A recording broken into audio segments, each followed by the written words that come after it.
നമസ്കാരം, ഞാൻ Vipin. KSEB Angamaly transformer യാർഡിലെ ബ്രിട്ടൻ നിർമ്മിതമായ the general electrical corporate limited എന്ന ട്രാൻസ്ഫോർമർ കണ്ണന്തേവൻ പ്ലാന്റേഷനിൽ 1900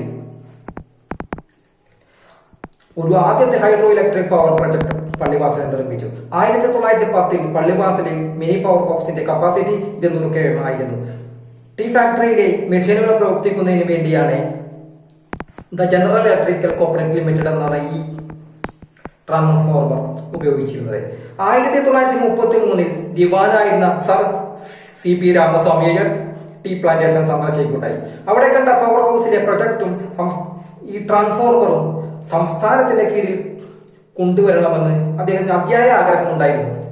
ഒരു സംസ്ഥാനത്തിന്റെ നിയന്ത്രണത്തിലുള്ള രാജ്യത്തെ തന്നെ ആദ്യത്തെ ഹൈഡ്രോ ഇലക്ട്രിക് പ്രോജക്ടിന്റെ കപ്പാസിറ്റി 9000 kW ആയിരുന്നു. ഈ പ്രൊജക്ടിന്റെ ഭാഗമായിട്ടാണ് TMR ഇപ്പോഴുള്ള ഈ ട്രാൻസ്ഫോർമർ. 1927 ഈ ട്രാൻസ്ഫോർമർ നിർമ്മിച്ചിട്ടുള്ളത്. 1957 KSEB നിലവിൽ വന്നത്. KSEB നിലവിൽ വന്നതിന് എത്രയോ വർഷങ്ങൾക്ക് മുമ്പാണ് ഈ ട്രാൻസ്ഫോർമർ നിർമ്മിച്ചത്. ഏകദേശം 30 വർഷത്തിന് മുമ്പ്, 100 വർഷത്തോടടുക്കുകയാണ് ഈ ട്രാൻസ്ഫോർമർ നിർമ്മിച്ചിട്ടുള്ളത്. അന്നത്തെ കാലത്ത് ഈ ട്രാൻസ്ഫോർമർ നമ്മുടെ കേരളത്തിൽ കൊണ്ടുവന്നത് കപ്പൽ മാർഗമായിരുന്നു.